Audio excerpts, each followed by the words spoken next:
जी हाँ, स्वागत है आप सभी का HM की जीके चैनल पर।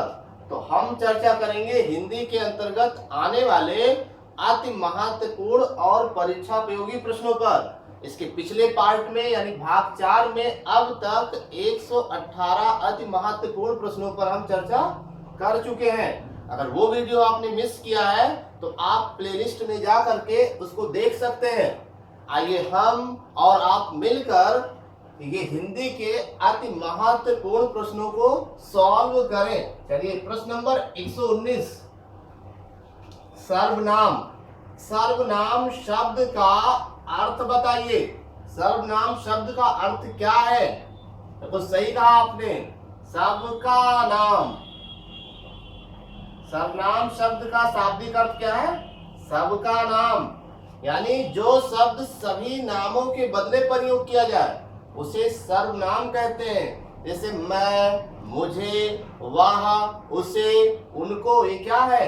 ये सर्वनाम है जो सभी नामों के बदले प्रयोग किया जा सकता है ना? सबका नाम। अब ये ना कहिएगा ईश्वर अल्लाह तेरे नाम। अगर ये कहोगे तो हम कहेंगे सबको सम्मत दे भगवान।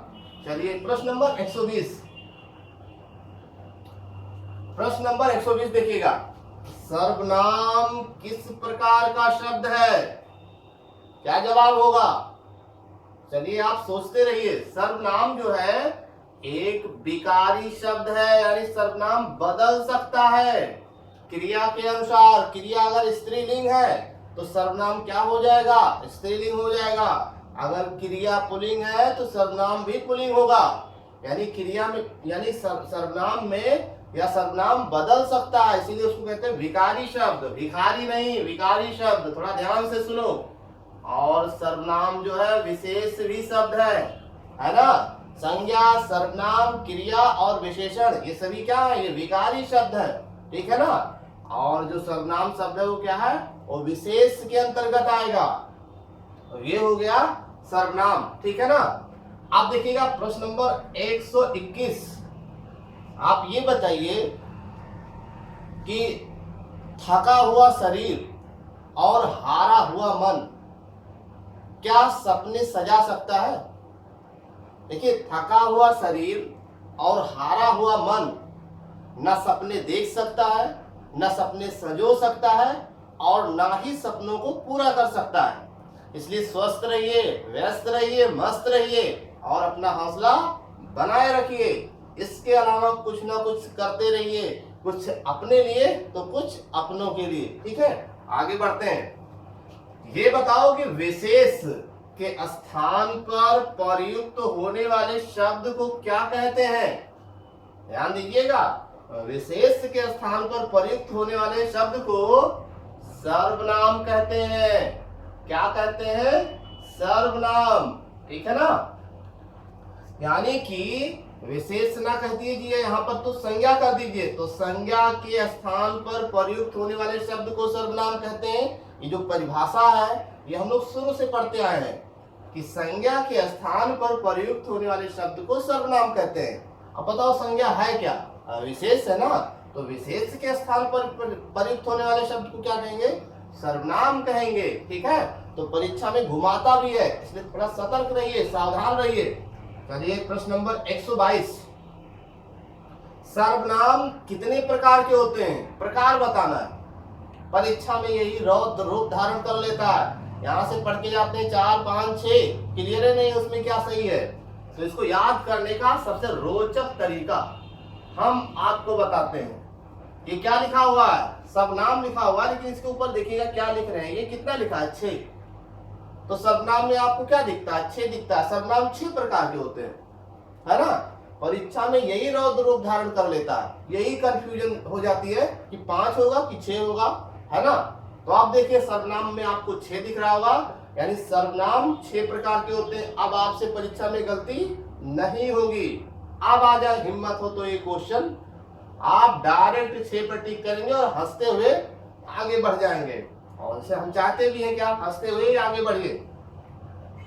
चलिए प्रश्न नंबर 123, पुरुषवाचक सर्वनाम। बहुत जल्दीबाजी ना करें, बहुत जल्दीबाजी पढ़ते पढ़ते आज कैसे हैं देख लीजिए।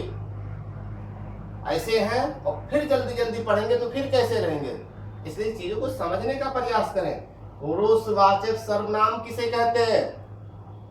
देखिए, जो शब्द, ध्यान दीजिएगा, मेरे ऊपर नहीं, पढ़ाई के ऊपर, जो शब्द पुरुषवाचक सर्वनाम किसे कहते हैं? जो शब्द या जो सर्वनाम स्त्री और पुरुष के नाम के बदले आए उसे क्या कहेंगे? पुरुषवाचक सर्वनाम। फिर से सुन लीजिए ध्यान से। जो सर्वनाम शब्द पुरुष और स्त्री के नाम के बदले आए उसे क्या कहेंगे? पुरुषवाचक सर्वनाम। और पुरुषवाचक सर्वनाम 3 प्रकार के होते हैं, उत्तम पुरुष, मध्यम पुरुष और अन्य पुरुष। ये हो गया इसका कॉन्सेप्ट, यहाँ आप नोट कर लीजिएगा। प्रश्न नंबर 124, पुरुषवाचक सर्वनाम कितने प्रकार के होते हैं? पुरुषवाचक सर्वनाम 3 प्रकार के होते हैं, उत्तम पुरुष, मध्यम पुरुष और अन्य पुरुष। ठीक है ना? या फर्स्ट पर्सन, सेकंड पर्सन और थर्ड पर्सन, ये हो जाएंगे पुरुषवाचक सर्वनाम 3 प्रकार के होते हैं। ठीक, चलिए प्रश्न नंबर 125, मैं, तुम, इस का विकारी रूप बताना क्या है? इसका दूसरा रूप क्या होगा परिवर्तन करने पर? देखिए, मैं का हो जाएगा मुझे, और मैं का मुझे ही नहीं होगा विकारी रूप। मैं से जाएगा मुझे, मुझको, मुझसे, मुझसा, मुझ पर। ठीक है ना? तो ये मैं का विकारी रूप है। ठीक, चलिए मैं का दूसरा रूप है तुम का विकारी रूप क्या होगा? तुम का तुमसे, तुमने, तुम पर, है ना? ऐसे शब्द बनेंगे, इसमें कारक लगा करके आप इसमें जो है विकारी रूप बना सकते हैं। तुम में कारक जोड़ दीजिए। कारक कितने प्रकार के होते हैं? 8 प्रकार के होते हैं। अब उन्हीं 8 प्रकार को उसमें जोड़ते जाइए। तुमसे, तुम पर, है ना? ऐसे ऐसे जोड़ते जाइए। तो तुम का हम लिख देते हैं तुमसे, एक लिख देते हैं समझाने के लिए बस, और क्या करना है। इसका क्या होगा विकारी रूप? अब इसमें कारक जोड़ दीजिए ना, हम लिख देते हैं इसके। ठीक है ना? इसमें, है ना, इसने, ऐसे ऐसे जोड़ दीजिए। चलिए, कारक जोड़ने से विकारी रूप बन जाएगा। प्रश्न नंबर 126, हमसे, इनको, उनको, ये किसका विकारी रूप है? अरे तो इसमें से कारक हटा दीजिए। आप हमसे में से हटा दो तो हम हो जाएगा हम। इनको में से को हटा दीजिए, इन, ये इनका विकारी रूप है। उनको में से उन हटा दीजिए, उन नहीं हटाना है, को हटा दीजिए, उन हो जाएगा। तो देखिएगा, हमसे का विकारी किसका है? हम का हमसे होगा, इनका इनको होगा, और उन से उनको होगा विकारी रूप। ठीक है ना? चलिए प्रश्न नंबर 127, निश्चयवाचक सर्वनाम को क्या कहते हैं? इस निश्चयवाचक सर्वनाम को और किस नाम से जाना जाता है? तो इसे संकेतवाचक सर्वनाम भी कहते हैं। यानी ये वाक्य संकेत भी करता है। ये मेरी गाय है, तो ये क्या कर रहा है? संकेत कर रहा है, और ये बता भी रहा है कि ये गाय आपकी ही है, कोई इसे नहीं ले जाएगा। चलिए प्रश्न नंबर 128 की तरफ बढ़ते हुए, है ना, हौसला बनाए रखिए, घोंसला नहीं हौसला बनाए रखिए। चलिए, कौन सा सर्वनाम, कितना प्यारा प्यारा क्वेश्चन है। देखिए, कौन सा सर्वनाम निकटवर्ती वस्तुओं के लिए प्रयुक्त होता है? तो क्या ये और या, इस सर्वनाम का प्रयोग निकटवर्ती वस्तुओं के लिए किया जाता है। जैसे यह मेरी गाय है, तो यह मेरी गाय यानी ये निकट है, ये मेरी पुस्तक है यानी हमारे पास ही है। तो ये निकटवर्ती वस्तुओं के लिए जो कौन सा सर्वनाम का प्रयोग किया जाता है? ये और यह। अगला क्वेश्चन 129 नंबर पर आप पहुंच चुके हैं, देखते रहिए HLT की जीके चैनल। कौन सा सर्वनाम प्राणी, क्षमा करें 129 नंबर, कौन सा सर्वनाम दूरवर्ती वस्तुओं के लिए प्रयुक्त किया जाता है? सही उत्तर वह और वह। इस सर्वनाम का प्रयोग दूर की वस्तुओं के लिए किया जाता है। जैसे वह उसकी मेज है, अब वह क्या है? दूर पर है, दूर के लिए प्रयोग किया जाता है।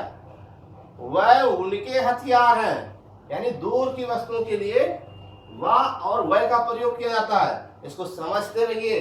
चलिए प्रश्न नंबर 130, कौन सा सर्वनाम, यहां पर नाम लेते हैं, थोड़ा सा एक यहां पर जोड़ दीजिए, कौन सा अनिश्चयवाचक सर्वनाम का प्रयोग प्राणी या सजीव वस्तुओं के लिए किया जाता है? कौन से अनिश्चयवाचक सर्वनाम का प्रयोग प्राणी या सजीव वस्तुओं के लिए किया जाता है? अब यहां पर देखिएगा कोई,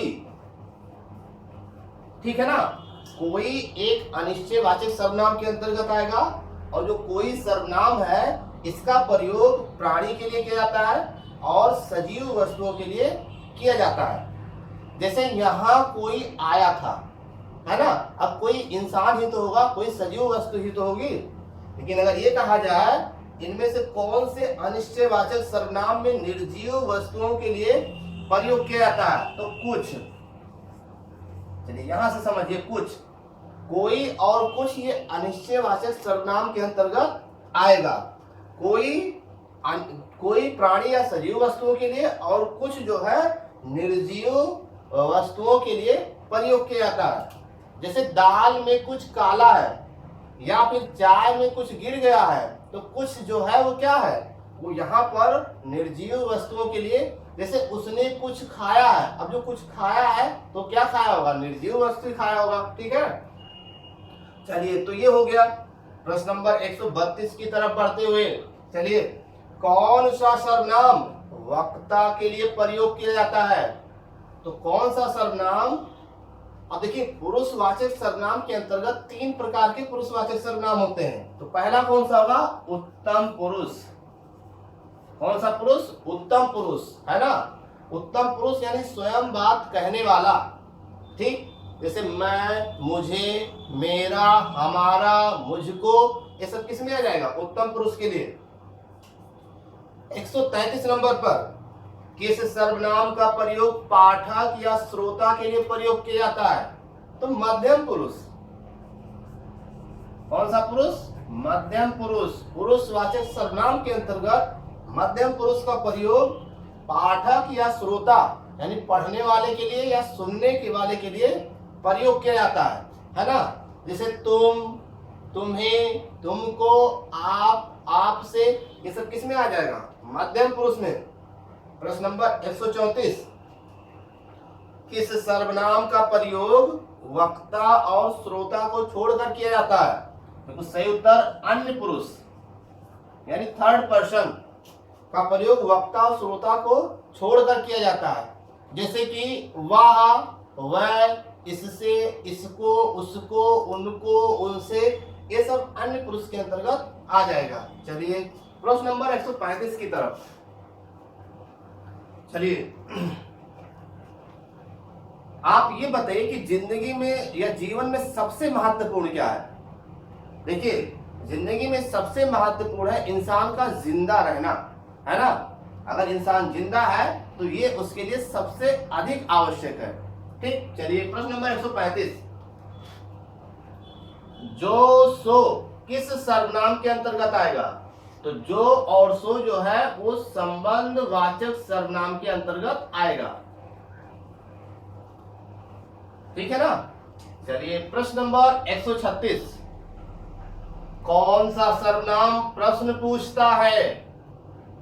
तो बिल्कुल सही आसान प्रश्न है, प्रश्नवाचक सर्वनाम। प्रश्नवाचक सर्वनाम प्रश्न पूछने का काम करता है। भारत की राजधानी कहाँ है? भारत में कुल कितने राज्य हैं? भारत के प्रथम प्रधानमंत्री कौन थे? भारत के एक ऐसे राष्ट्रपति का नाम बताइए जो कार्यवाहक राष्ट्रपति रहे और वो न्यायाधीश भी रह चुके हैं। तमाम प्रश्न बनेंगे, प्रश्न भी बनाते रहो।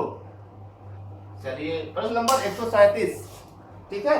प्रश्न नंबर 137, किस सर्वनाम का प्रयोग स्वयं के लिए किया जाता है? स्वयं यानी खुद के लिए। सही उत्तर निजवाचक सर्वनाम। कौन सा? निजवाचक सर्वनाम। मार्कर गिर गया, उठा ले। चलिए प्रश्न नंबर 138, किस प्रश्नवाचक सर्वनाम का प्रयोग प्राणी या सजीव वस्तुओं के लिए किया जाता है? किस प्रश्नवाचक सर्वनाम का प्रयोग प्राणी या सजीव वस्तुओं के लिए किया जाता है?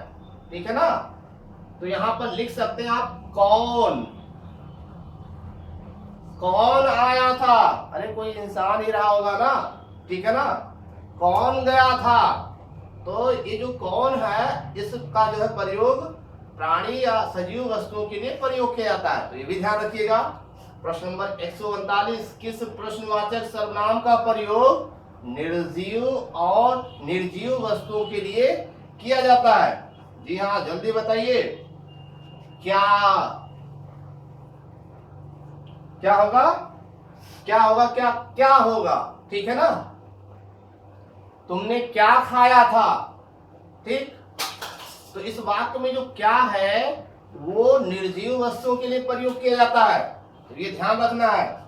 चलिए प्रश्न नंबर 140, कोई ना कोई, अब ये ना कहिए कोई ना कोई चाहिए, है ना? कोई ना कोई किस प्रकार का सर्वनाम है? ये अनिश्चयवाचक सर्वनाम है। कैसा? अनिश्चयवाचक सर्वनाम।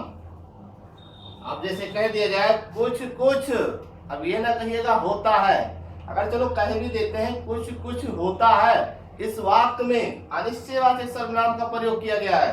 अरे जब सर्वनाम पढ़ोगे तो कुछ ना कुछ तो होगा ही, पढ़ोगे तो कुछ ना कुछ तो होगा ही, है ना?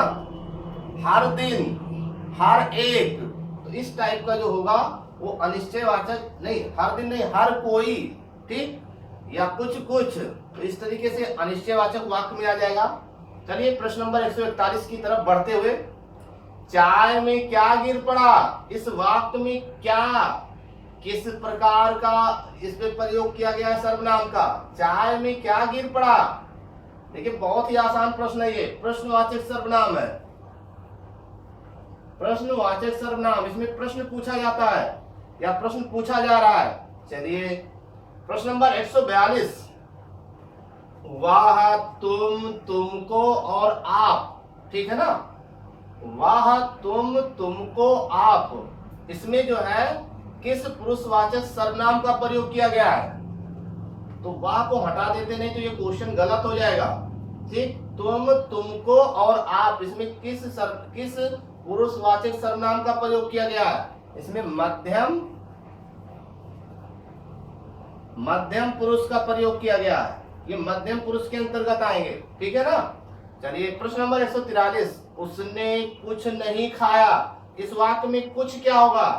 कुछ ये अनिश्चयवाचक सर्वनाम के अंतर्गत आया, यानी निश्चय नहीं हो पा रहा क्या खाया उसने, कुछ तो खाया है वो।